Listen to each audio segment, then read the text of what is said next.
trabalhar menos, sem redução de salário e com mais dias livres para descansar, ficar com a família ou até viajar. Parece um sonho, né? Mas esse sonho dos trabalhadores voltou a incendiar os debates no Congresso Nacional. Só que por trás dessa ideia, existe uma guerra política e econômica que está dividindo o país e pode mexer diretamente com o seu bolso e com o futuro do mercado de trabalho. Salve, galera! Bem-vindos ao Notívora, o canal que te mostra os fatos mais quentes da política brasileira com clareza e sem enrolação. Já deixa o like, se inscreve e ativa o sininho para não perder nada do que acontece nos bastidores do poder. Hoje o assunto é quente, a proposta que pode mudar a vida de milhões de brasileiros, o fim da jornada 6x1 e a redução da carga horária de trabalho. Na Câmara dos Deputados, esse tema virou palco de debate acalorado. De um lado, quem defende a medida fala em qualidade de vida, saúde mental e até mais produtividade.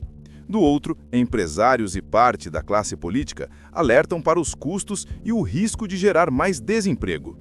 Durante a audiência pública, um dos depoimentos mais emocionantes foi o de Abel, que contou a realidade da própria mãe, empregada doméstica. Ele disse: "Minha mãe acorda às 4 da manhã e volta para casa só à noite, trabalha 6 dias por semana e mal tem tempo para descansar. É justo manter uma pessoa nesse ritmo a vida inteira?" Mas não faltaram críticas. Parlamentares da oposição afirmaram que a medida, embora pareça bonita no papel, pode sobrecarregar pequenas empresas e até desestimular contratações. Um deles disse: "Se essa proposta passar, muitos negócios vão quebrar e quem vai pagar essa conta é justamente o trabalhador, com menos vagas no mercado." Teve deputado da direita insinuando, em tom de provocação, que os trabalhadores simplesmente não querem mais trabalhar. Eu vou começar contando por que uma PEC apresentada em maio foi resgatada. Tem uma história aí. A história é a seguinte: a esquerda experimentou o gostinho da derrota, né? Uma derrota monstruosa no país em que a democracia funciona, que é os Estados Unidos. Escutem, vocês precisam de informação. Essa derrota, ela aconteceu porque as pautas defendidas pela esquerda nos Estados Unidos e no Brasil, as pautas dos direitos das minorias, essa pauta aí não ganha eleição. E aí, eles voltaram às origens. A origem da esquerda é justamente mexer com a massa, com aquilo que é matematicamente inviável, mas que dá voto. Então, vamos voltar àquilo que é garantido: contar com a ignorância matemática do povo. E aí que entra essa PEC. Vamos apresentar um projeto mirabolante com um argumento que eles não conseguem alcançar porque não foi explicado. Então eu vou fazer esse favor, eu vou explicar o argumento. O argumento é o seguinte: você, trabalhador, você vai ganhar o mesmo salário, você não vai ter prejuízo nenhum, mesmo salário, mas você vai trabalhar menos. Uau, esse é o sonho, né? O sonho, trabalhar menos ganhar a mesma coisa. É bom, né? Faz sentido, claro. Então, imagina que você trabalha com o setor que mais cresce no Brasil, que é o setor de serviços. Como que vai organizar? Eu vou contar pra vocês, né? Aquele serviço que custava X vai passar a custar X mais. Por que ele vai custar X mais? Porque existe um gasto maior na contratação daquele funcionário que não era antes necessário, porque se trabalhavam 44 horas semanais. Então o que vocês estão permitindo? Vocês estão permitindo a geração do aumento do custo, o custo que vai ser repassado. O brasileiro, a maioria dos brasileiros, não tem reserva financeira. Se a gente fizer uma pesquisa aqui dentro desse plenário e perguntar, olha, quem aqui tem um ano de salário guardado na poupança? Ninguém vai conseguir levantar. Ah não, eu tenho, graças a Deus. Graças a Deus é o meu trabalho, né? Não, se você não quiser pagar meu salário, é só não pagar mês que vem, fera, fica tranquilo. Então, essa é a lógica. Os estudos que foram feitos sobre a diminuição da escala de trabalho, eu cito aqui o mais bem sucedido, que é o estudo alemão. O estudo alemão fala em 100% da remuneração, com 80% da carga horária, ou seja, uma diminuição de 20% da carga horária, com 100% da produtividade. Esse é o estudo alemão, que comprova que é possível você diminuir a carga horária. Todos os outros não comprovam isso, porque não exige o compromisso da produtividade. Existe como manter produtividade com diminuição do tempo de trabalho no setor de serviços? Se um garçom trabalha um turno de 10 horas, certo? Como é que ele vai manter a produtividade de 10 horas que exige a presença física dele? Se ele vai trabalhar 8? Se ele não está lá? Não é possível. São 2 horas em que o estabelecimento não vai contar com a presença física dele. O que eu estou apontando é justamente isso. Eu não estou falando de redução que não é possível fazer uma redução de jornada de trabalho em outros tipos de trabalhos, né? Em programação. Se você programa e entrega a demanda, se você faz em menos horas, perfeito, maravilhoso. E é aí que a gente chega no ponto ideal, que é o que realmente deveria estar sendo discutido aqui, que é aquilo que é matematicamente comprovado, que é a remuneração por hora. É isso que o brasileiro quer. E eu tava vendo aqui, tem umas 800 pessoas assistindo essa audiência pública na internet. E aí, uma dessas pessoas falou, a única coisa que faz sentido é o trabalho por hora. Porque aí você que quer trabalhar mais e ganhar mais, trabalha mais e ganha mais. Você que quer trabalhar menos, vai ganhar menos. Que é o justo, é o proporcional. Então, a grande conclusão é, nesse plenário, tem 4 pessoas usando símbolos do comunismo, aqui atrás, pra quem não tá vendo, né? Uma ideologia genocida, mas tá aqui, representando o comunismo, né? Tá ali, ó. Tá lá, foi esse martelo, é que a câmera não pega. Se a câmera pegasse, mostrava lá no fundo. O que é discutido é uma pauta populista que vai, quiçá, fazer sucesso na eleição de 2026. Mas não ficou barato, não. As respostas vieram fortes e diretas, mostrando que essa briga está longe de acabar. Eu queria primeiro cumprimentar e parabenizar o Movimento VAT, em seu nome, Rick, seu, do João, da Priscila, que eu não sei se está aqui ainda, de todas as lideranças que construíram isso com a cara e a coragem, sem as condições básicas para organizar um movimento. Né? Vocês foram e fizeram, deram a cara, se arriscaram, arriscando emprego, arriscando sustentação financeira, e ajudaram a construir uma pauta que está determinando o debate público no Brasil nesse fim de ano, e eu tenho certeza que vai também determinar o debate público no ano que vem. Porque tem uma coisa que quando estourou na rede social a pauta do fim da escala 6x1, eu vi muita gente comentando, dizendo, puxa, né, conseguiu-se abrir o debate, que bom. Como se isso fosse apenas a finalidade. Abriu o debate, mas a finalidade que nós temos nesse momento é aprovar a PEC de autoria da Erika Hilton. Não é apenas fazer um debate simbólico. É a gente conseguir um resultado efetivo. E isso vai implicar muita luta, muita mobilização, muita organização ao longo desse processo. Eu queria dizer que eu acho que o mais importante do que já se fez até aqui foi demarcar e dividir uma linha de quem está de cada lado. Às vezes, na política, não é tão nítido a gente perceber o lado de cada um. Por quê? Porque os discursos se confundem. Porque nem sempre aquele que tem lobby com grandes empresários, que está aqui para defender grandes interesses, deixa isso claro. Aliás, normalmente não deixa. O discurso, né, é um discurso como se todos defendessem o povo e os trabalhadores. Quando é que você separa o joio do trigo? Você separa o joio do trigo quando entra uma pauta concreta, objetiva. Que quem defende o trabalhador está de um lado, quem é contra o trabalhador está do outro. O fim da escala 6x1 é uma pauta concreta, objetiva e que define lados. E por isso é bom que a gente possa, nesse debate, até ouvir aqueles que se opõem, porque quando se opõem de maneira direta e franca, também mostram de que lado estão.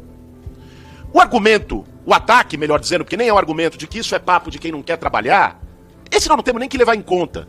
Esse é o método mais rebaixado que a extrema-direita usa para não fazer o debate público da forma como tem que ser feito. Existem outros, aí sim, argumentos que nós vamos ter que trabalhar aqui nessa casa. Um deles é o que fazer com os pequenos e médios empreendedores.